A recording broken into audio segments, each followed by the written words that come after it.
Bonjour chers amis, dans cette vidéo nous allons commencer à mastiquer notre maquette. Mais avant j'aimerais vous faire un résumé des 3 principaux types de peinture de maquette. J'avais abordé ce sujet dans le chapitre 11 dont vous trouverez le lien en haut et à droite de cette vidéo. Vous pouvez aussi trouver ce lien dans la description ou à l'écran de fin à la fin de cette vidéo. Pourquoi ce rappel sur les peintures? Vous allez le comprendre dans mon explication par la suite. J'avais dit que pour les maquettes, il existait des peintures cellulosiques ou lac, composé principalement de cétone, d'éther et d'hydrocarbures, et dont le diluant ou thinner avait la même composition, c'est-à-dire principalement de l'acétone, de l'éther et des hydrocarbures, qui étaient tous des solvants organiques et qui étaient particulièrement toxiques. Je fais une petite parenthèse, nous voyons ici le thinner des peintures lac Tamiya avec un bouchon jaune. Il existe chez Tamiya aussi un thinner avec un bouchon blanc, mais c'est un thinner pour les peintures acryliques à l'alcool et pas du tout pour les peintures lac. J'avais aussi abordé les peintures glycérophthaliques ou énamel, dont les solvants principaux étaient de l'essence et éventuellement du white spirit, et dont le thinner ou le diluant pouvait être de l'essence ou du white spirit. J'avais rappelé aussi que le white spirit contenait des solvants organiques mais aussi aromatiques tels que l'éthylbenzène, le toluène, le xylène et le benzène. Et ces solvants contenus dans l'énamel ou ces diluants étaient aussi toxiques que ceux des peintures lac. Puis j'avais abordé les peintures acryliques à l'eau dont le solvant était l'eau et dont le diluant était l'eau aussi, H2O, qui est une molécule qui n'a aucune toxicité. Et c'est pour ça que j'avais écarté de notre tuto débutant premier niveau les peintures lac et les peintures énamel qui étaient toxiques. Maintenant, pourquoi je vous fais ce rappel ? Je vais d'abord changer un peu cette présentation en enlevant juste les peintures et les diluants énamel, tout en conservant les peintures lac et les peintures acryliques, ainsi que leurs diluants. Il ne reste plus dans cette présentation que les peintures lac et leurs diluants, et les peintures acryliques et leurs diluants. Et là, regardez ce que je vais faire, je vais enlever la peinture lac et le remplacer par du mastic de la marque Tamiya. Et là, je vais enlever ma peinture acrylique à l'eau et le remplacer par du mastic de la marque AK. Pourquoi j'ai fait cela? Parce que tout simplement le mastic de la marque Tamiya est un mastic de type lac et il se dilue avec un thinner lac. Et le mastic de la marque AK est un mastic acrylique et il se dilue avec de l'eau. Donc il y a une homologie entre le mastic Tamiya et la peinture lac et entre le mastic AK et la peinture acrylique. Cette homologie se retrouve même sur la notice. Effectivement, on retrouve que c'est inflammable, que ça contient des solvants organiques et qu'il y a une toxicité par inhalation des vapeurs de solvant et il est conseillé de travailler dans une pièce aérée ou ventilée. C'est exactement le même genre de notice qu'il y a marqué sur les peintures lac. Alors que sur le mastic de la marque AK, il est inscrit non inflammable et pas de solvant organique. Et donc pas de dégagement de vapeur de solvant, donc pas d'odeur. Et vous n'êtes pas forcément obligé de travailler dans une pièce aérée ou ventilée. Exactement comme la peinture acrylique. Or, comme je l'ai dit, j'avais écarté de notre tuto premier niveau tout ce qui concernait les peintures énamel et les peintures lac, car elles étaient relativement toxiques. Donc si vous utilisez un mastic de la marque Tamiya, son diluant est un diluant cellulosique qui contient des solvants organiques tels que l'acétone, l'éther et des hydrocarbures. Et comme je suis parti du principe que vous n'avez pas d'atelier, l'odeur va vous déranger et votre entourage aussi, mais il y aura aussi une toxicité pour vous-même et votre entourage. Alors que si vous prenez un mastic de la marque AK dont celui-ci est acrylique, son diluant est de l'eau et il n'y aura aucune odeur qui va vous déranger et votre entourage, mais il n'y aura aussi aucune toxicité pour vous-même et votre entourage. Maintenant, il y a des modulations à la restriction du mastic de la marque Tamiya. En effet, pour les peintures, cela s'applique parfois sur les grandes surfaces, avec un aérosol et parfois avec une bombe. Or, le mastic Tamiya s'applique sur des petites surfaces et donc en faible quantité. Donc, éventuellement, on pourra l'utiliser quelquefois. Et je vais donc présenter les 4 types de mastic utilisés le plus souvent. Donc voilà les 4 types de mastic utilisés le plus souvent, mais il peut y en avoir d'autres. Comme je l'ai dit, on pourra utiliser le mastic Tamiya de façon ponctuelle dans le tuto débutant premier niveau, à condition de l'utiliser comme un enduit pur, comme les enduits que l'on applique sur les murs pour boucher les aspérités avant de peindre, et de ne pas le diluer dans un diluant lac, car il y aura un dégagement des vapeurs de solvant, et donc un désagrément d'odeur pour vous et votre entourage, et une toxicité pour vous et votre entourage. Il pourra donc s'utiliser en complément du mastic de la marque AK. Pour le mastic de la marque AK, on pourra l'utiliser sans problème et on pourra même le diluer avec de l'eau. Généralement, le diluant avec de l'eau, il s'infiltre dans les espaces et on peut nettoyer tout ce qui est en surplus autour avec de l'eau. En général, dans ce cas-là, il n'y aura pas besoin de poncer. Mais si vous poncez, il faut faire attention. Cela contient du polyuréthane. Voici le polyuréthane. C'est la même substance chimique que l'on retrouve dans les apprêts Vallejo. Mais c'est aussi la même substance chimique que l'on retrouve dans les maquettes en résine. Or, par ponçage, les poussières de polyuréthane sont toxiques. Mais comme je l'ai dit dans ce cas-là, on ne poncera pas probablement.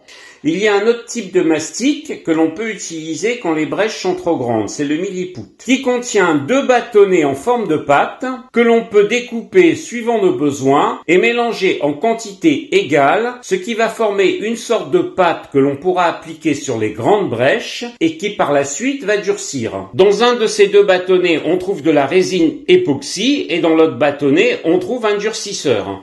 Et donc le milliput contient de la résine époxy, comme le mastic AK contient de la résine polyuréthane. Ces 2 résines, polyuréthane ou époxy, ne sont pas toxiques en elles-mêmes. C'est comme je l'ai dit, si on ponce une matière contenant de la résine polyuréthane ou qu'on ponce une matière contenant de la résine époxy, cela crée un aérosol de résine polyuréthane ou un aérosol de résine époxy qui est toxique pour les voies respiratoires. Mais comme je l'ai dit précédemment, on ne poncera probablement pas le mastic AK, vu qu'il se dépose en général de manière diluée pour entrer dans les anfractuosités et le nettoyage des parties superflues se fait à l'eau. Pour le milliput, on n'aura probablement pas l'occasion de le poncer, puisque le milliput est plus à sculpter qu'à poncer. Mais dans l'ensemble, que ce soit le mastic AK ou le mastic milliput, les surfaces à poncer, même si on doit poncer, seront très faibles. Donc, la quantité d'aérosol sera très faible. Donc, on pourra l'utiliser de manière ponctuelle dans ce tuto débutant premier niveau. Il existe enfin un dernier type de mastic, mais qui n'est pas du mastic. Comme vous le voyez ici, on a de la colle extra fluide Tamiya et des grappes. Donc ce que l'on peut faire dans un pot de verre, c'est mélanger des grappes avec un fond de colle extra fluide et on va retrouver au bout de 48 heures du polystyrène fondu que l'on pourra utiliser comme mastic. Mais on abordera ce mélange dans d'autres vidéos car il y a un temps de préparation et pendant ce temps de préparation va se dégager des vapeurs de solvant qui sont contenues dans la colle extra fluide dont le butanone. Et ces vapeurs de solvant sont aussi toxiques. Évidemment, elles sont moins toxiques quand vous collez des pièces de maquette car il suffit d'ouvrir le tube, de coller et de le refermer. Donc il n'y a pas un dégagement très important de vapeur toxique. Dans ce tuto débutant premier niveau, on va donc utiliser le mastic de la marque AK, qui a l'avantage de se nettoyer à l'eau quand il y a des débordements et qui aussi vous permet de nettoyer vos instruments qui doivent être récupérés à l'eau aussi. Exactement comme la peinture Vallejo acrylique à l'eau. D'autant plus qu'il n'y a pas d'émanation de vapeur de solvant organique. Donc on va essayer de colmater toutes les brèches de l'avion avec ce mastic. Mais il se peut que ce mastic ne marche pas partout. En effet, la taille des brèches sur un avion est très variable. Cela peut aller de la brèche presque microscopique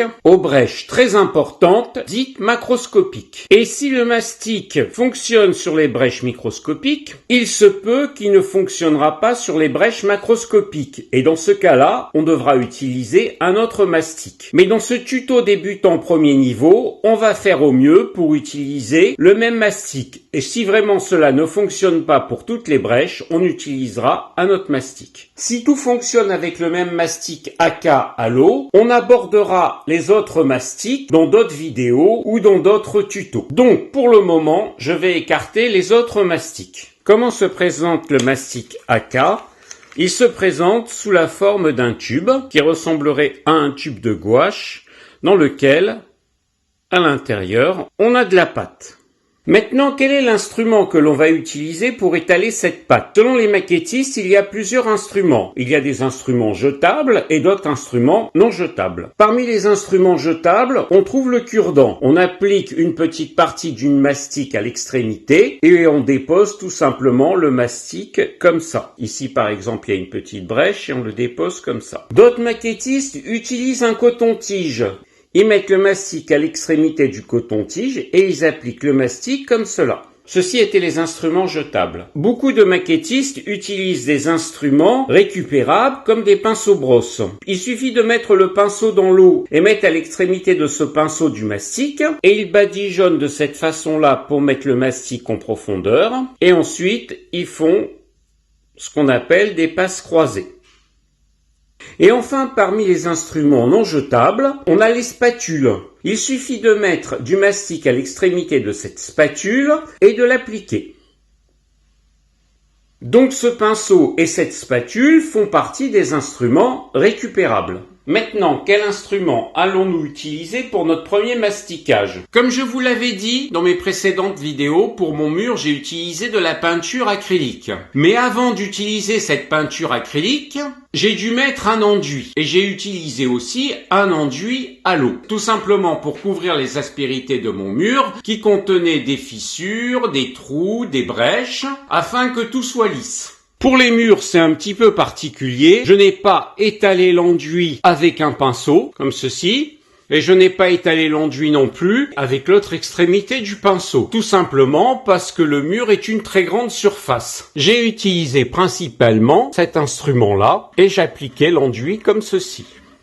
Donc ce qu'on va choisir comme premier instrument pour étendre le mastic sur la maquette, c'est ce palais. On utilisera les autres instruments en fonction des besoins. Donc voilà, nous sommes prêts à mettre le mastic sur la maquette. Dans la précédente vidéo, dont vous trouverez le lien en haut et à droite de la vidéo ou dans la description, nous avons utilisé deux types de ponçage. Nous avons utilisé du papier de verre grain 600 et une éponge abrasive grain 1500. Comme on l'avait vu, malgré cela, il persistait certaines brèches. Mais avant de mettre le mastic, nous devons impérativement vérifier sur tout l'avion si nous avons bien poncé. Et nous voyons qu'ici, nous avons oublié de poncer une ligne de collage. Donc, nous allons la poncer. Dans la dernière vidéo, on avait utilisé du papier de verre grain 600 et une éponge abrasive grain 1500. Les éponges abrasives peuvent être éventuellement récupérées jusqu'à une certaine limite. Comme vous voyez à gauche, cette éponge abrasive a été utilisée et à droite, cette éponge abrasive a été utilisée, mais elle a été nettoyée à l'eau. Donc c'est une manière de donner une seconde vie à votre éponge abrasive.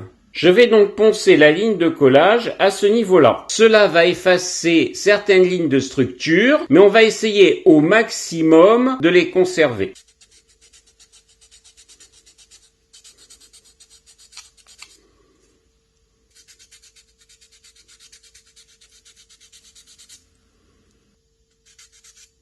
Nous avons fait un premier passage avec un papier de verre grain 600 et on va faire un petit nettoyage au sopalin et à l'alcool pour voir ce que cela a donné.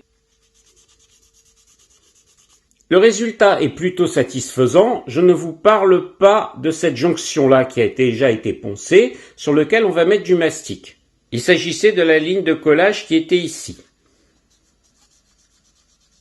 Ensuite, nous allons prendre l'éponge mousse au grain 1500.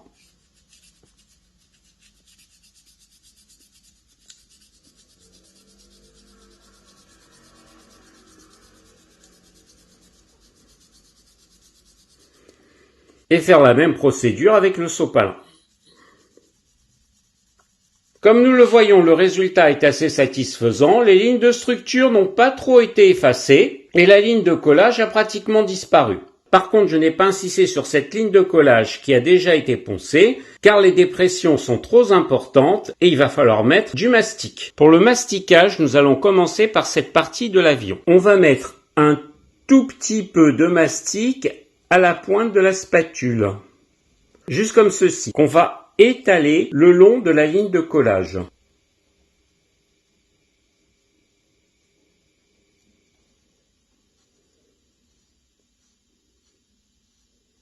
Comme nous le voyons, ça a un petit peu débordé, ce n'est pas grave. Maintenant, pour avoir une idée de ce qu'on a fait, je vous rappelle qu'il s'agit d'un mastic à l'eau, donc on peut enlever les débordements du mastic avec de l'eau. J'ai pris un coton-tige que j'ai imbibé dans de l'eau et je vais commencer à enlever les débordements de mastic. Vous voyez, cela se fait sans problème.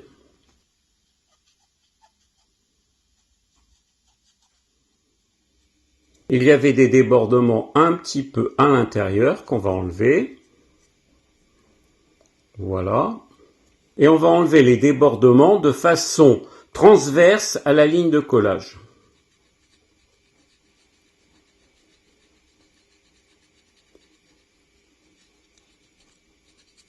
Comme vous voyez, le mastic est rentré à l'intérieur.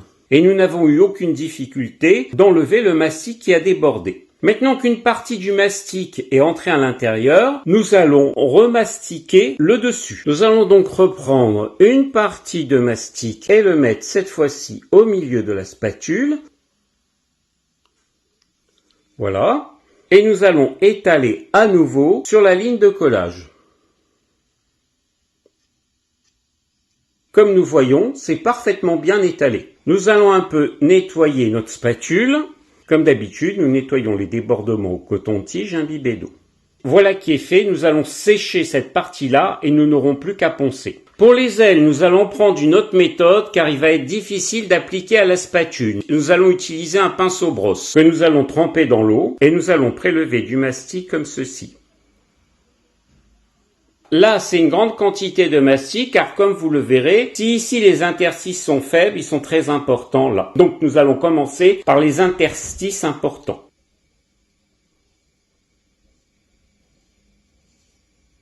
Il faut essayer de faire entrer un maximum de mastic dans les interstices les plus importants. Comme d'habitude, on va enlever le surplus avec de l'eau. Voilà, nous avons enlevé le surplus avec un coton-tige avec de l'eau. N'oubliez pas, à chaque fois que vous passez du mastic, de plonger tout de suite votre pinceau dans l'eau. Maintenant, nous allons faire l'autre côté de l'aile. Voilà, nous avons prélevé un peu de mastic. Fermez tout de suite le bouchon du tube de mastic pour éviter que cela sèche. Je commence donc par les parties les plus ouvertes et j'essaye de combler l'ouverture. Puis, je me dirige vers les parties les moins ouvertes. Comme nous voyons ici, la pâte était trop fluide, donc nous devons reprendre une autre épaisseur. J'ai pris une épaisseur plus importante.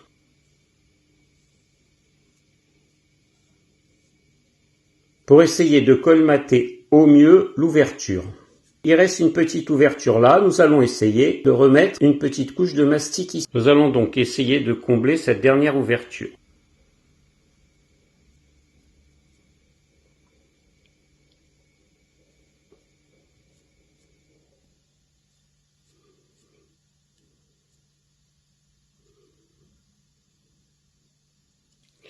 Voilà, j'ai donc enlevé les débordements de mastic avec de l'eau et un coton-tige, et les brèches ont été plus ou moins comblées. Il faut au moins 2 heures pour que cela sèche. Comme je l'ai dit, il se peut que cela ne fonctionne pas après ponçage, et qu'on soit obligé d'utiliser un autre type de mastic. Mais comme je l'ai dit, nous allons utiliser le mastic le plus facile à utiliser, qui se nettoie à l'eau, qui a le moins d'odeur et qui est le moins toxique. Comme vous le constatez, il y a des débordements assez importants, mais vous êtes débutant et c'est ce qui peut vous arriver dès le début. On peut arranger ces débordements avec le mastic à l'eau. Maintenant, nous allons mastiquer cette zone-là. Ce qu'on remarque, c'est que cette zone-là est au-dessus de cette zone-là. Donc, on va appliquer la palette de la zone la plus basse vers la zone la plus haute. Voilà, j'ai mis un morceau de mastic et je vais appliquer le mastic de la zone la plus basse vers la zone la plus haute. Cela va permettre de faire disparaître ce décalage. Pour les débordements, c'est pareil, utilisez un coton-tige avec de l'eau ou un petit chiffon avec de l'eau si la surface est trop grande. Et là, comme vous voyez, petit à petit, ça s'en va tout seul. Pour les zones où ça a débordé. Nous allons faire pareil de l'autre côté, où il y avait une ligne de structure. Voilà, nous n'avons plus qu'à laisser sécher. Ici, il y avait un petit orifice, une petite zone de mastic suffira. À l'avant, il y a la zone de jonction entre l'aile et le fuselage, mais pour le moment, nous allons rien toucher parce qu'il est fort possible qu'il y a une pièce qu'on doit coller dessus et cela va faire disparaître cette ligne de collage. Maintenant, nous n'avons plus qu'à laisser sécher l'avion et nous allons poncer par la suite. J'ai laissé sécher le mastic pendant 24 heures. Normalement, il faut beaucoup moins, mais c'est juste par précaution pour voir si le AK Putty White fonctionne sur tous les types de brèches. Je vais donc commencer à poncer sur la brèche la plus minime. Je vais prendre une éponge mousse grain 1500 et je vais poncer non pas dans le sens de la brèche, mais dans le sens transverse pour éviter de creuser le mastic qu'on a mis.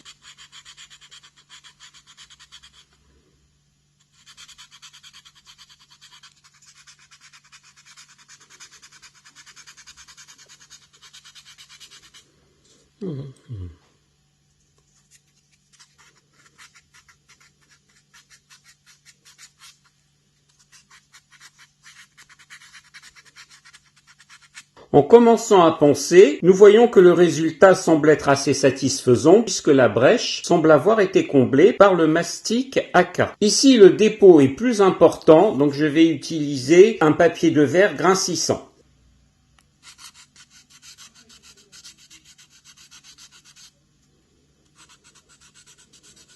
Cela a fait disparaître le surplus de mastic et je vais continuer à poncer sur la ligne où il y avait une brèche. Voilà, le mastic a bien comblé la brèche. Maintenant, nous allons vérifier si cela a fonctionné sur une brèche qui était un petit peu plus grande. Je reprends mon éponge mousse grain 1500 et toujours je ponce de façon transverse.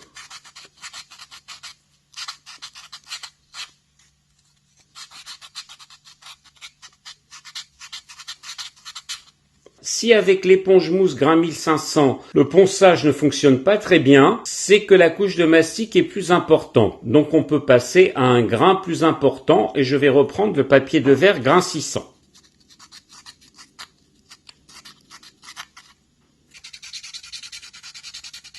Le mastic en surplus commence à s'en aller. Pendant que vous poncez, faites des rotations pour éviter de faire un plat. Voilà, nous allons poursuivre à ce niveau-là, à l'éponge mousse, grain 1500 cette fois-ci.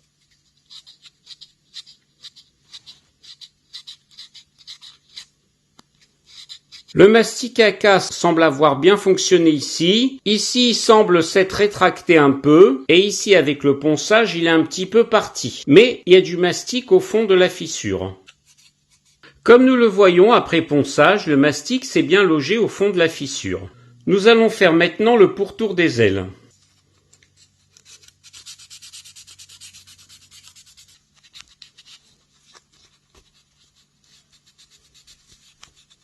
Nous voyons qu'en ponçant, le mastic s'est bien inséré là où il y avait un grand espace. J'ai un peu coupé la vidéo, mais nous voyons que dans l'ensemble, cela donne d'assez bons résultats. Il n'y a plus qu'à continuer à enlever le surplus. Comme nous le voyons, le mastic est parfaitement rentré dans la grande brèche. Nous allons faire pareil de l'autre côté.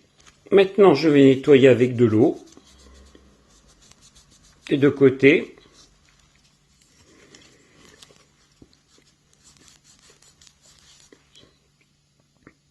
Donc, comme vous le voyez, le mastic s'est parfaitement inséré. Ici, il y a des légers débordements, mais en fait, ça ne se voit pas puisqu'au doigt, c'est complètement lisse. On peut les enlever éventuellement en ponçant un petit peu plus, mais attention à trop poncer pour éviter de creuser là où il y a eu le mastic. De l'autre côté, c'est pareil. Le mastic s'est bien inséré. Ici, j'ai poncé, mais pas trop, car il y avait une très grande brèche. On voit juste ici un petit décalage, mais c'est parfaitement lisse et ça a permis de combler la brèche. Nous allons passer maintenant en dessous de l'avion, et ici, il y avait effectivement une ligne de collage. Comme la couche est plus épaisse, je vais prendre du papier de verre grain 600.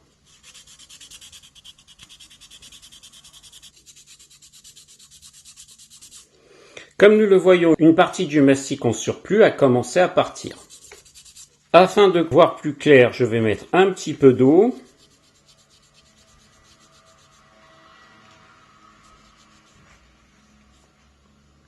Et continuer à poncer. Je vais finir à l'éponge mousse abrasive, grain 1500. Donc comme vous voyez, le mastic a fait son office.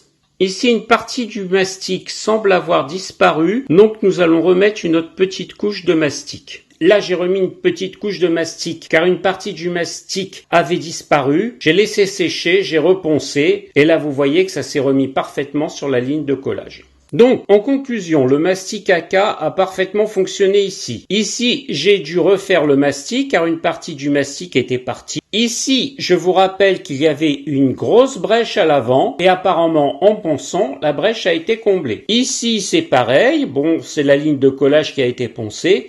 Ici, vous voyez que j'ai poncé, mais que j'ai laissé le débordement. Mais ce débordement est lisse parce qu'ici, il y avait une très grosse brèche. Ça aurait pu être comblé avec du mastic milliput, mais comme je l'ai dit, on va essayer de tout faire avec le mastic AK pour le niveau débutant, premier niveau. Ici aussi, le mastic a parfaitement fonctionné, c'est parfaitement lisse. Alors vous voyez ici un petit bout de mastic qui dépasse, mais en fait c'est à l'arrière, c'est le mastic qui est là, qui a servi à combler la brèche. Donc dans l'ensemble, le mastic a été parfaitement poncé, c'est parfaitement lisse. Ici, même sur le coin des ailes, ici j'ai laissé un peu plus de mastic car il y avait une grosse brèche. Et donc toutes les brèches ont été comblées par le mastic et ont été poncées pour donner une surface lisse. On aurait pu faire autrement. Effectivement, pour les toutes petites brèches, on aurait pu utiliser le mastic AK.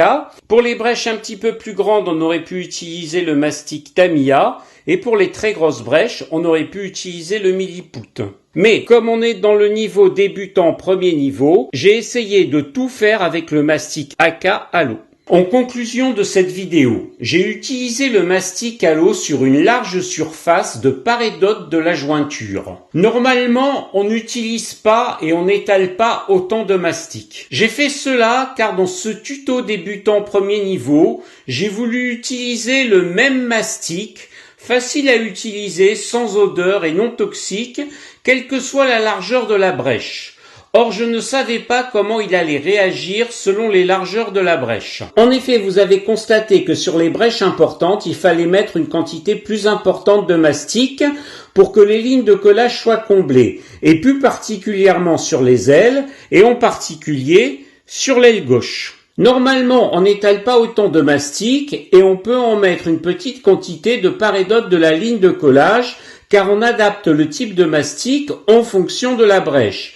Par exemple, du mastic Tamiya pour les moyennes brèches et du milliput pour les grandes brèches. Mais finalement, cet étalement important m'a permis de vous montrer que le mastic à l'eau peut s'enlever facilement avec de l'eau lors de débordements, lorsqu'il n'est pas encore sec, comme la peinture acrylique à l'eau. Mais par contre, une fois sec et épais, le débordement s'enlève au papier de verre. Mais l'avion n'est pas terminé car on a juste colmaté les jointures du fuselage et les jointures entre l'aile et le fuselage. Mais comme vous le constatez, il reste d'autres ouvertures. Cela nous permettra justement dans ce tuto d'affiner la technique du masticage. Dans la prochaine vidéo, nous aborderons entre autres le regravage. Si cette vidéo vous a plu, n'hésitez pas à vous abonner en appuyant ou en cliquant sur le cercle Reste Modèle ou en appuyant sur le bouton s'abonner.